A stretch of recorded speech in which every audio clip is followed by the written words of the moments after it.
আমি প্রশ্ন করব। হ্যাঁ, আমরা জানতে পারলাম যে যখন ওই ঘটনাটা ঘটছিল নয়ন, তখন জিবি যখন আপনারা এখান থেকে রেফার করা হয়েছিল মানে মৃতদেহরে, তখন আপনাদেরকে কেউ একজন ফোন করছে, যার ফোন করছে তাই যে আমার ছেলেরে মারছে হেরা আমি ফোন করছি, ফোন করে কইছি আপনি আমার ছেলেরে কেন মারছেন, আমি কাম করে খাওয়াই আপনি মারেন না কেডা, যাওন হইছে মারছি অন কিতা হইছে কও, আমি আমার ছেলের অবস্থা খারাপ, কয়েছে যাওন হইছে তোমার ছেলে যদি কিচ্ছু হয় সুবিধা অসুবিধা হেদিকে সাইরালো বত্তলা শাসনে আর বেলা করে আনলো না, তোমার ছেলে কিচ্ছু হলে 5 লাখ টাকা তোমারে দেবো, প্রথম কইছে 2 লাখ এরপর কইছে 5 লাখ, মৃতদেহ যেন মেলাগড় না না হেদিকে সাইরালে তো 5 লাখ টাকা দিব। আচ্ছা, এই কথাটা কে কইছে? এই দুলাল সূত্র ধরে কইছে।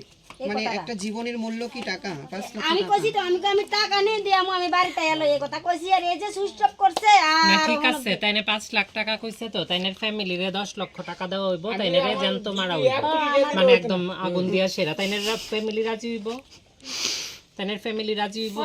এটা জিজ্ঞেস করতে লাগবো তো যে আপনি তো 5 লক্ষ টাকা কইছেন, আমরা 10 লক্ষ টাকা দিমু, আপনারে প্রকাশ্যে আমরা মেরালামু, আপনার ফ্যামিলিরে জিজ্ঞেস করেন। আমারটা আমি এতরে এই কথাই কইবেন না, সবাই যায় আমার কাছে এডিও অনুরোধ, আমার ছেলে যেমনে কষ্ট পাইছে এত তো এমনি সে মারা তো যায় চুরি করতেছে না, মদ খাইতেছে না, মেয়েরা টোন্টিং মারতেছে না, খারাপ কাজ করতেছে কিচ্ছুই না। নরমালি মেয়ের মতো সাজগুজ করে কেন করে? সে একটা হরমোন ডিস বলেছে কারণ তো সে আজকে এমন না, এটা তো অপরাধ না। না তাহলে তারে কেন সমাজের মানুষ পাড়ার মানুষ এভাবে সবসময় তার টর্চার করতে করতে করতে কথা শুনতে শুনতে ঠিক আছে, আমরা এখন থানায় যাইতাছি এবং ঘটনার জন্য দ্রুত আরো সুস্থভাবে তদন্ত করা হয়, দোষীর জন্য আগামী তদন্ত থেকে বড় কথা 24 হইলো ঘন্টার সঠিক মধ্যে তদন্ত। যেন তদন্ত কি?